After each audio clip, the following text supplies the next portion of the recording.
Most people think forgetting is a personal flaw. They blame their attention span, their discipline, or their memory. But in most cases, the real issue is much simpler. They are using the wrong process. If your learning system is built only for consuming information, then forgetting is not a surprise, it is the expected outcome. The people who retain what they read are not necessarily smarter or faster. They are just better at balancing intake with processing. Why consuming more doesn't mean you'll remember more. Modern learning culture rewards speed. People chase shortcuts like reading faster, watching lectures at triple speed, or binging podcasts and tutorials. It feels productive because the brain stays busy, but busy is not the same as learning. What matters is not how much information enters your mind, but how much stays there in a usable form. Memory is not built by flooding your brain. Memory is built by what you do after you take information in. The two phases most people confuse. Learning can be divided into two stages. The first is the consumption period, where you read, listen, watch, or absorb information. The second is the digestion period, where your brain converts that information into long-term memory and real understanding. Most people spend nearly all their time consuming and almost none digesting. That imbalance creates overload. The brain never gets a chance to encode what it took in, and the result is that you forget most of it shortly after. Why remember everything is the wrong target. It sounds impressive to aim for perfect recall, but perfect recall is not the same as high-level learning. There have been rare individuals with extraordinary memory who could recall massive amounts of information with incredible accuracy, yet still struggled with reasoning and problem solving. That matters because most learners are not studying just to repeat facts. They are trying to use knowledge to think, solve problems, make decisions, and perform at a higher level. The goal is not to remember everything you read. The goal is to remember what you need in a way that helps you apply it. Not all information should be learned the same way. One of the biggest reasons people waste hours studying is that they treat all information as equal. They read everything with the same intensity, take the same kind of notes, and try to memorize everything in one pass. But information comes in different forms, and each form requires a different method of digestion. When you match the wrong method to the wrong type of information, learning becomes slow, frustrating, and ineffective. The smarter move is to first identify what kind of information you are dealing with, and then use the correct process to lock it in. Procedural information. Procedural information is anything that teaches you how to do something. It could be a medical technique, a coding method, a workflow, a software process, or a step-by-step skill. The trap with procedural knowledge is that people try to learn it by reading and highlighting, as if a skill can be installed by exposure. But procedural knowledge only sticks through practice. If you read how to do something and don't apply it soon, your brain has no reason to store it.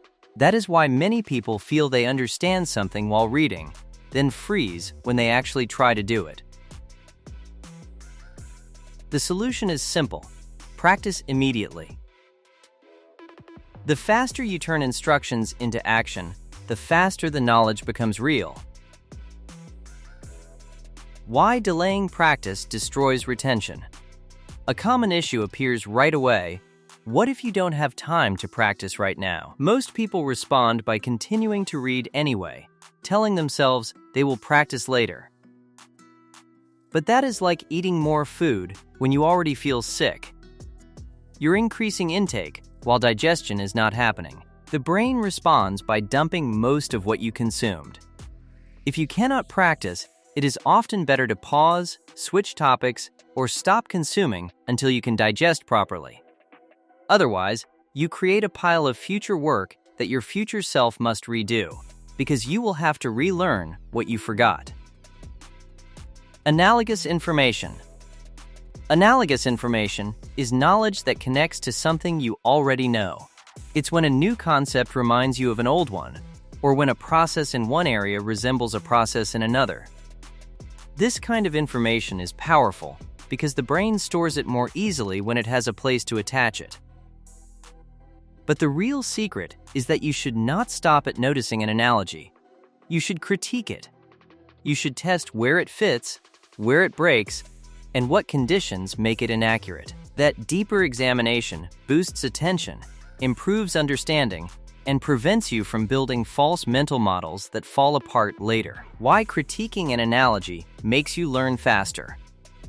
An analogy can be helpful, but it can also mislead you if you accept it too quickly. The right approach is to ask what is truly similar between the two ideas, what is different, and where the comparison fails. When you do this, you force your brain into active learning. You are no longer just receiving information. You are shaping it, testing it, and integrating it into your existing knowledge network. This is one of the fastest ways to turn "I read it once" into "I actually understand it." Conceptual information. Conceptual information explains what something is, why it works, and how ideas connect. This includes theories, principles, relationships, and explanations. In many science-heavy subjects, conceptual knowledge forms the core of what you're expected to understand. The problem is that conceptual knowledge does not exist in neat linear sequences. Experts don't store knowledge like a textbook chapter. They store it like a web. That's why they can solve complex problems, they can jump across concepts, and connect them quickly. Beginners struggle because their knowledge remains disconnected. The best way to digest concepts. The most effective way to digest conceptual information is to map it. Mapping means turning what you learn into a connected structure, so you see how concepts relate, what depends on what, and how the bigger picture is formed. When you map, you stop trying to remember sentences and start building understanding. Your map grows as you read more. You reorganize it, connect ideas, and fill missing gaps. This creates the same kind of network that experts rely on, which is why mapping doesn't just help memory, it improves problem solving. The details that support your understanding. Evidence information is the kind of detail that makes conceptual ideas feel real. It includes dates, case studies, examples, statistics, specific events, and concrete data points. Evidence is valuable because it strengthens your ability to explain concepts and defend arguments. But many learners waste time by trying to memorize evidence while reading it. The smarter strategy is to store it quickly, then rehearse it later. When you separate storage from rehearsal, you protect your reading flow and make sure digestion happens at the right time. How to rehearse evidence without wasting hours. Rehearsal means using evidence actively, not rereading it passively. When you rehearse, you practice applying the evidence in the form you will need later. You might write a response, build an explanation, solve questions, teach the concept, or use the evidence to support an argument. This is where evidence becomes useful knowledge. If you try to force memorization during reading, you slow down and still forget most of it.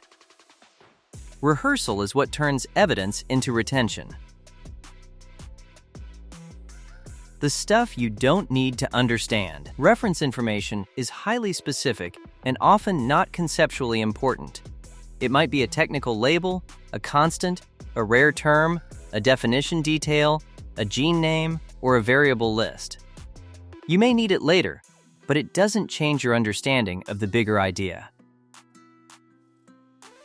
That's why the right strategy is usually external storage and efficient recall systems. Instead of wasting energy memorizing these details during reading, you store them and review them separately using active recall, ideally with spaced repetition.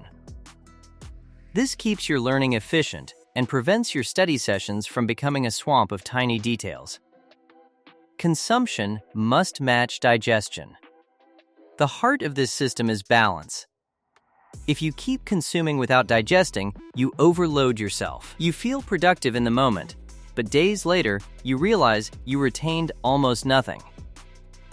The brain has a limited capacity to encode information in one go. and modern learning environments make it easy to exceed that capacity. The solution is not to consume more. The solution is to digest more. When you reduce intake and increase processing, you build real working knowledge that stays with you and can be used when it matters. Putting it all together without feeling overwhelmed.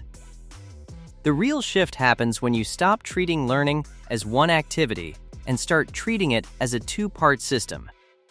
You consume, then you digest. You identify whether the information is procedural, analogous, conceptual, evidence-based, or reference level.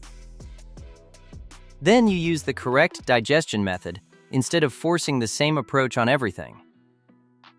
This makes learning faster in the long run because you stop rereading, stop forgetting, and stop rebuilding the same knowledge again and again. Before you go, remember this. Learning isn't about how fast you consume information. It's about what actually stays with you when it counts. If this system helped you see studying in a new way, imagine what mastering it could do for your results. We break down complex ideas into simple, usable insights like this every week.